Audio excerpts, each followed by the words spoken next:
2012년 10월 15일 성층권의 헬륨 풍선에서 지구로 뛰어내려 미국 뉴멕시코에 착륙한 오스트리아의 펠릭스 바움가트너. 그는 고도 39km의 스카이다이빙 세계 최고 기록을 세웠습니다. 실시간으로 기록된 최고 속도는 시속 1173km로 음속에는 60km 정도 낮은 측정이 나왔지만 이후 레드불 스트라토스 측의 공식 발표는 시속 1342km, 마하 1.24를 달성했다고의 의문을 사기도 했는데요. 어쨌든 맨몸으로 음속을 넘어선 최초의 사람이 되었습니다. 2년 후 2014년 10월 24일 미국의 앨런 유스터스 구글 부사장은 고도 41km 지점까지 헬륨 기구를 타고 올라가 초음속 스카이다이빙에 성공합니다. 이로써 2012년 펠릭스 바움가트너의 고도 39km의 기록을 넘어섰고 유스터스는 특수 설계된 우주복을 입고 약 4분 30초간 자유낙하했는데 최고 속도는 시속 1322km에 달했습니다.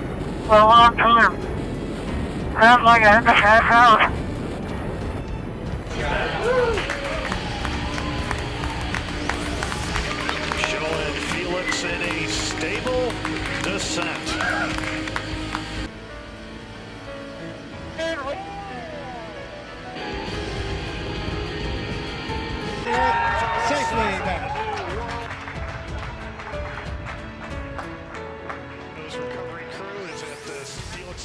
평균 4000m 상공에서의 점프, 그리고 45초의 자유비행. 이 경험은 마약과도 같아 절대 끊을 수 없다고 하는데요. 기계 장치 없이 맨몸으로 낼 수 있는 속도가 평균 시속 200km에서 자세에 따라 최대 300km 이상도 가능하다고 합니다. 무중력을 만끽하며 하늘을 날아다니는 이로 말로 할 수 없는 황홀함. 이 스카이다이빙은 장비 자체의 결함으로 사망하는 경우는 거의 없다고 하는데요. 대부분 중급자 이상의 경력자들이 자신의 실력을 과신하여 오는 부주의와 장비 관리 및 준비를 소홀히 해 사고를 당한다고 합니다. Kamil Stopp. Østerrike som har 62,3 poeng bak Norge etter forrige pulje.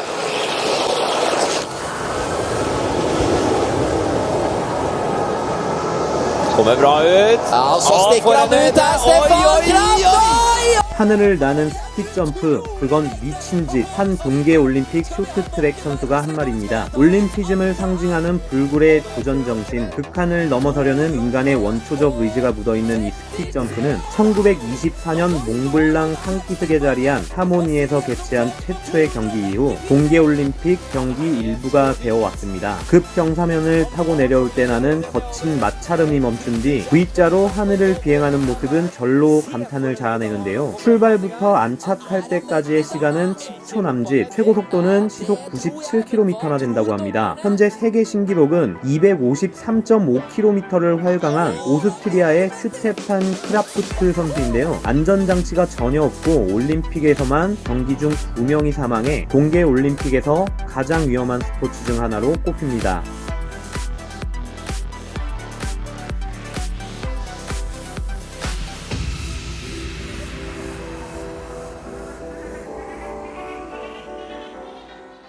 겨울 스포츠의 꽃이 스키라면 그 진수는 백설의 산을 스키로 넘다가 정상에 이르러 사방을 내려다본 후 다시 유연한 동작으로 S자의 슈루프를 남기며 내려오는 산악스키가 될 것이다 라며 산악스키의 매력을 전하는 말이 있습니다. 붐비는 스키장은 싫고 정해진 슬로프에 질린 매니아들은 산악스키에 도전하게 되는데요. 눈이 쌓인 겨울산을 장비를 가지고 스스로 올라가야 하는데 겨울산을 오르는 즐거움까지 더할 수 있어 산을 사랑하는 이들의 관심까지 사로잡고 있습니다. 땀 흘린 후에 활강하듯 내려오는 산악스키의 매력은 잊을 수가 없다고 합니다. 이 속도감을 즐기다 순식간에 추락을 하거나 스키 실력을 자신하고 방심하다 결국 눈 위에 뒹굴기도 하는데요. 주된 사망 원인은 갑작스러운 눈사태로 인해 실종 또는 사망하는 경우가 가장 많다고 합니다.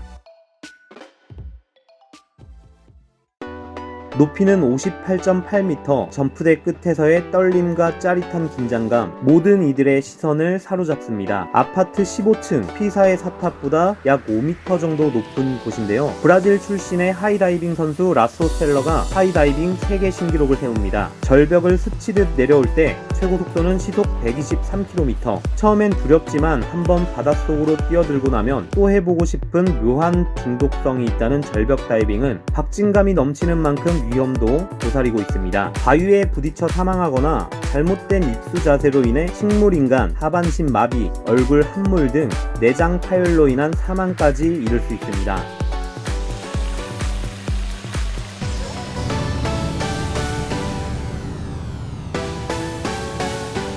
27전 27승 27KO, 18연속 1라운드 KO 승의 기네스 세계 기록을 보유한 괴물복서 에드윈 발레로, 패더급과 라이트급을 제패한 베네수엘라의 프로복서입니다. 하지만 그 화려한 이면에는 복싱에 입문하기 전부터 알코올과 코카인에 중독되어 살아가는 발레로의 어두운 면이 공존하고 있었다고 합니다. 챔피언이 되면서 느끼는 불안감과 유혹의 덫, 술과 마약, 여자가 그의 삶을 흔들리게 하는데, 평소에도 어머니와 누나, 아내 등 폭행을 일삼았던 그는 그렇게 원하던 파키 아오아의 시합을 앞에 두고 아내를 살해한 혐의로 체포되어 유치장에서 스스로 목숨을 끊는 비극을 맞이합니다. 글러브를 끼고 난생 처음 샌드백을 쳤을 때 주먹 끝에서 느껴지는 묵직한 쾌감은 모든 이들을 복싱의 세계로 빠져들게 합니다. 맞고 쓰러지는 것도 매력이에요 라며 복싱에 빠진 이들은 헤어나오지 못합니다. 역사가 긴 만큼 현재까지 격투 스포츠 중 사망자 수가 가장 많은 스포츠로 꼽히는데요. 경기 중 턱을 맞아 뇌 손상 등으로 자리에서 사망하거나 선수 시절 맞았던 데미지가 쌓여서 은퇴 후 후유증으로 남아 병에 걸려 사망하는 경우도 많다고 합니다.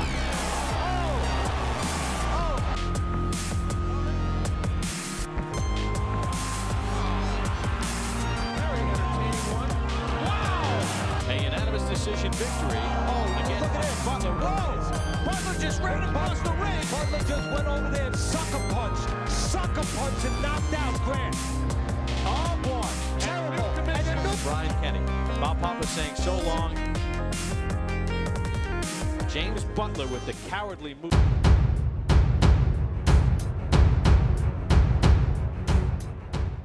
프리솔로 중 죽음이 두려운 적 없다. 알렉스 호놀드는 2017년 6월 3일 엘 캐피탄의 프리라이더를 세계 최초로 프리솔로로 등정하며 최악이자 최고의 등반을 했다고 세계적인 찬사를 받습니다. 이 과정은 프리솔로라는 제목의 영화로도 제작이 되었는데요. 호놀드는 1985년 8월 17일 미국 캘리포니아주에서 태어나 고작 5세의 나이에 실내 암장에서 처음 클라이밍을 시작합니다. 호놀드가 처음으로 프리솔로를 감행한 건 2008년 하프돔 북서벽이었는데요. 부실한 준비로 인해 등반은 성공했지만 등반 기록 중 프리솔로가 차지하는 비중은 5%도 채 되지 않았는데, 간신히 정상에 오르긴 했지만 전혀 만족스럽지 않았다며 행운에 의존하는 습관을 들이지 않기 위해 이후 프리솔로를 중단했다고 말했습니다.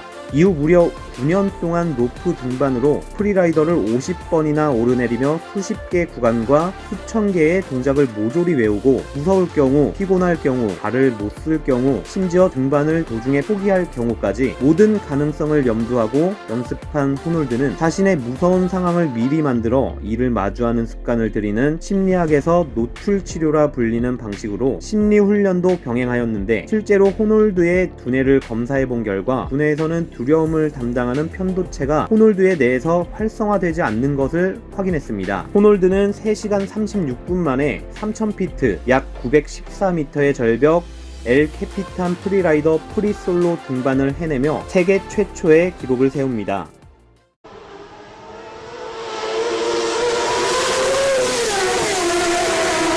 가와사키의 이 바이크는 현재 세계 기라성 같은 여러 슈퍼바이크 중 최고 성능을 자랑합니다. 시속 400km 도달 시간은 단 26초면 끝이 나고, 맥라렌, 부가티 베이론 등과의 드래그에서 승리하며 대단한 화제를 불러오기도 했습니다. 가장 빠른 바이크로 기네스에 오른 슈퍼바이크는 2011년 미국 동북부 로링 공군기지 활주로에서 빌 워너와 함께 달린 시속 502km의 스즈키 하야부사입니다.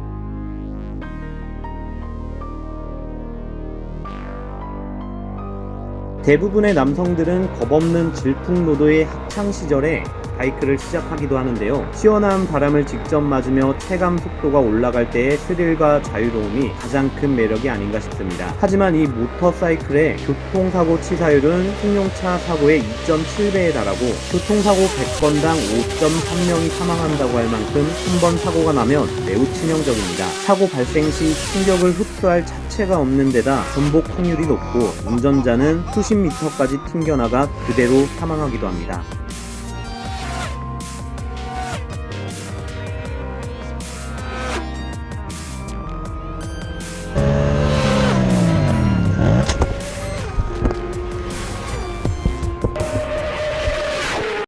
행글라이딩은 인간이 가장 새와 비슷한 비행을 할 수 있는 동력 장치인데요. 하늘을 날면서 내려다보는 풍경은 매 순간 엄청난 감동을 선사합니다. 짜릿하고 빠른 고공 행글라이딩은 누워있는 자세로 장시간 비행하기 때문에 그야말로 하늘을 나는 기분이라고 합니다. 행글라이더를 타고 가장 멀리 비행한 기록은 2012년 7월 4일 미국 행글라이딩 챔피언 더스틴 마틴이 미국 텍사스 자파타에서 세운 764km입니다. 이 거리는 제주에서 북한 신의주까지의 거리와 동일한데요. 이는 직선 거리를 기록한 것이고 경로가 완벽한 직선이 아니었기 때문에 실질적으로 764km가 훨씬 넘었을 것이라고 합니다. 오전 10시에 비행을 시작해 약 11시간 비행을 했는데 평균 시속은 69km였다고 하네요. 이 행글라이딩은 난기류에 휘말려 추락하거나 다른 글라이더와 충돌해 추락하는 등 착륙 과정에서 중심을 잃거나 바람 계산을 잘못해서 사고가 나는 경우도 많고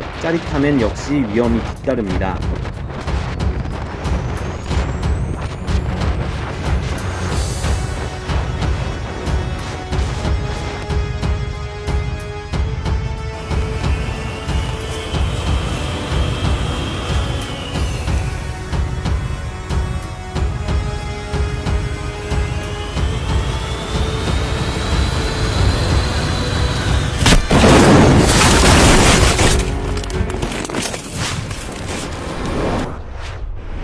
대망의 1위는 윙슈트 플라잉입니다. 가장 긴 비행은 9분 6초로 2012년 4월 20일 콜롬비아 출신 조나단 플로레즈가 가지고 있는데요. 최장거리 비행 26.2km, 최고도 비행 11,358m까지 모든 세계 기록을 가지고 있었으나 최장거리 비행과 최고도 비행은 각각 미국 출신 카일로 프리의 32km, 미국 출신 제임스 페트롤리아의 11,407m로 갱신이 되고 아직까지 9분 6초의 비행 시간은 깨지지 않고 있는데요. 일명 버드맨으로 불리던 윙슈트 비행의 독보적인 이 남자는 안타깝게도 2015년 전지훈련 중 사망하고 맙니다. 심지어 현대 윙슈트 개발자인 파트리크 드 가야르돈의 경우도 1998년 4월 13일 자신의 윙슈트를 테스트하던 도중 추락해 사망했다고 합니다. 최대 시속 250km가 넘는 속도로 날아가는데 비행 도중 속도를 줄일 수 있는 방법이라곤 낙하산을 펴는 것뿐이라 굉장히 위험하고 난이도가 높은 익스트림 스포츠라고 하는데요. 비행 도중 절벽이나 나무에 부딪히면 대부분의 경우가 즉사하기 때문에 부상자가 발생할 확률이 가장 적은 안전한 스포츠라는 단어적인 농담도 있을 정도라고 합니다. 2012년 콜로라도 대학의 연구에 따르면 윙슈트를 즐기는 사람의 72%가 사망 또는 심각한 부상을 겪었고 76%는 위기 일발의 상황을 직접 경험했다고 합니다. 사망률은 익스트림 스포츠 중 탑을 찍고도 계속 오르는 추세임에도 불구하고 스폰서사들의 막강한 지원으로 유입되는 인구가 계속 있어 스포츠 자체가 없어지지 않고 있다고 합니다.